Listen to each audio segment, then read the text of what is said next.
Merci, merci beaucoup. Bonsoir, j'imagine que vous commencez à fatiguer parce que le temps s'avance. Alors je vais essayer de vous faire partager ce qui m'a animé pour préparer cette communication. Et d'abord, je remercie Michel Clanet, Catherine Dupré-Goudable et Jacques Lagarigue de m'avoir convié à vous présenter tout d'abord effectivement comment nous nous sommes efforcés de préserver le lien social dans le cadre des soins palliatifs et du comité d'éthique qui sont étroitement associés. Et je dériverai dans un deuxième temps vers des réflexions sur non pas la nécessité du lien social. Je crois que nous avons tourné autour de tout ceci, a été démontré toute la journée. Encore, la dernière communication vient d'en faire état. Les propos du professeur Reynaud en pédopsychiatrie ont été éloquents. Simone Weil, la philosophe, a été citée. Elle en a fait un besoin fondamental de l'âme. Et c'est donc plutôt autour de la question de par où ça passe, cette nécessité dans notre âme et inconscient, que je m'efforcerai d'évoquer en tout cas. Alors, en ce qui concerne la manière dont on s'y est pris à Carcassonne, je dirais que je vais avoir la position de l'intellectuel tel que Michel Foucault le définit, c'est-à-dire celui qui rapporte le travail des autres, puisque j'étais déjà à la retraite quand le premier Covid est arrivé. Et ça va être une manière de rendre hommage à mon successeur et ami qui est ici présent, qui a fait, comme on dit, tourner la boutique pendant le confinement, puisqu'il était responsable du pôle soins palliatifs à Carcassonne. Alors, en ce qui concerne l'équipe mobile, elle a continué son travail au sein de l'établissement, repérant, comme toujours, les situations délicates et accueillant éventuellement les demandes de saisine qui pouvaient arriver au comité d'éthique, puisque nous sommes très liés. Finalement, il n'y en a pas eu beaucoup. Et puis, il n'y a pas eu non plus de situation de tri dans le service de réanimation, contrairement à ce que la presse voulait annoncer pour nourrir une polémique qui n'avait pas eu lieu d'être. Donc, on peut dire aussi à Carcassonne, on dit que l'Occitanie a eu un certain privilège. À Carcassonne également, nous avons été privilégiés. Il n'y a pas eu de situation vraiment très tendue. En ce qui concerne l'unité de soins palliatifs, qui est dans un autre établissement, elle a été victime des conditions draconiennes de confinement, mais le lien social entre les patients en fin de vie et leurs familles a pu être plus ou moins préservé par l'utilisation de tablettes qui avaient été données par le club du rugby à 15. Vous savez que le rugby à Carcassonne, c'est important. Bien, voilà une des preuves. Donc, je ne m'attarde pas sur l'usage des tablettes. Tony Sallet le développera beaucoup mieux que moi dans son établissement où il a exercé. L'équipe du réseau de soins palliatifs, là aussi je ne m'étendrai pas sur le domicile, Claude Naïdé l'a fait beaucoup mieux que je ne le ferai ce matin.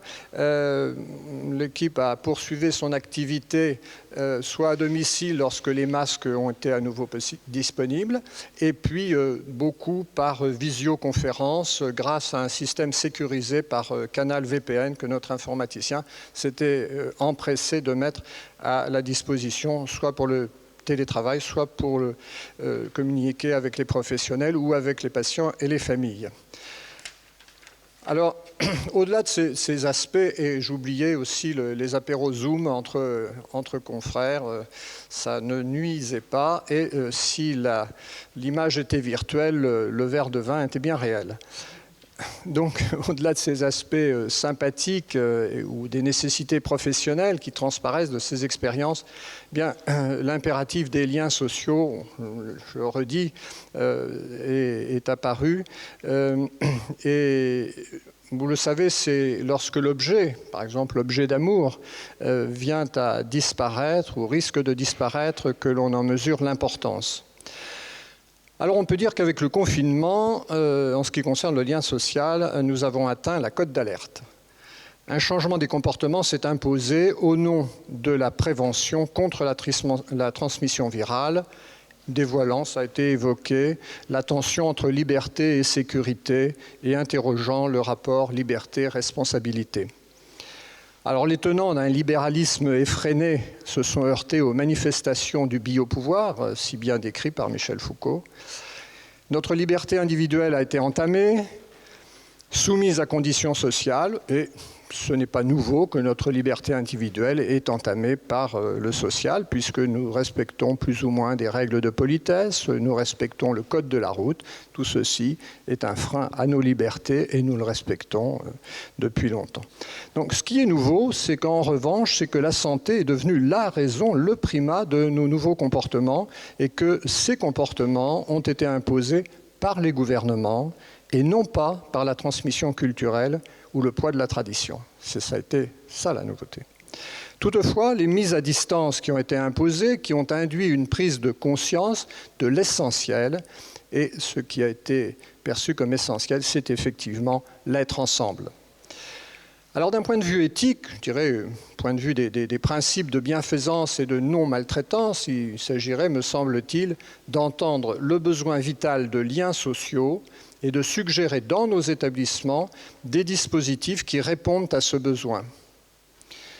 Si le bruit court que la technicisation de la médecine risque de mettre à mal ou a déjà mis à mal la qualité des relations et donc des liens entre professionnels et patients, eh bien, je puis vous assurer que non.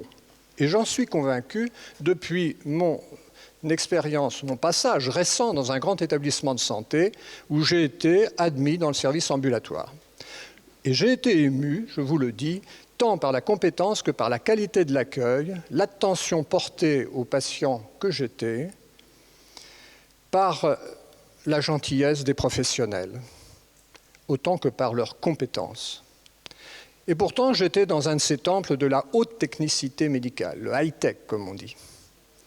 Mais mon regard, aiguisé par la perspective de cette communication, m'a permis de constater qu'au-delà de l'empathie propre à chacun, il y avait des règles partagées, établies par l'institution. Alors, gardons confiance, le lien social peut être préservé dans le champ professionnel qui nous concerne.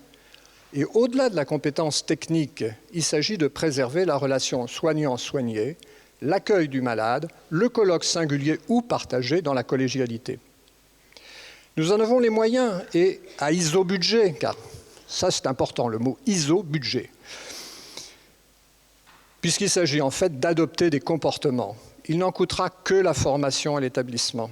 Et j'ajouterai que de telles formations, on leur donne le nom de bientraitance, empathie, parole non violente, enfin, il y en a tout un tas, elles doivent concerner tout autant les acteurs de soins que l'encadrement et le personnel administratif. Il faut que ce soit pyramidal et que toute la pyramide soit concernée. J'ajouterai encore que la rencontre, celle qui crée le lien social, ne s'inscrit pas nécessairement dans la durée, puisque l'intensité est la mesure de la rencontre et le manque de temps ne peut être un argument pour la réfuter. Alors les gestes barrières ne sont pas non plus, me semble-t-il, un obstacle indépassable, puisque les visioconférences se sont généralisées, et même si les images à 2 dimensions ne sont pas totalement satisfaisantes pour certains résidents d'EHPAD, alors gageons que les hologrammes nous arriveront bientôt sur le marché grâce à la technicité. En revanche, les visioconférences présentent l'avantage d'éviter le port du masque. Vous le savez, la reconnaissance faciale n'est pas toujours aisée avec un masque. Lorsque les fossettes, la moustache, la barbichette font défaut, il ne reste que le regard. Et là encore, ce sont les mêmes personnes qui sont pénalisées. Les visioconférences sont donc un pis-aller puisque la corporéité fait défaut. Or, cette corporéité semble d'autant plus indispensable précisément que la psyché est altérée. D'ailleurs, souvenez-vous que le bénévolat d'accompagnement en soins palliatifs a longtemps eu comme image paradigmatique une main posée sur une autre main, le contact physique.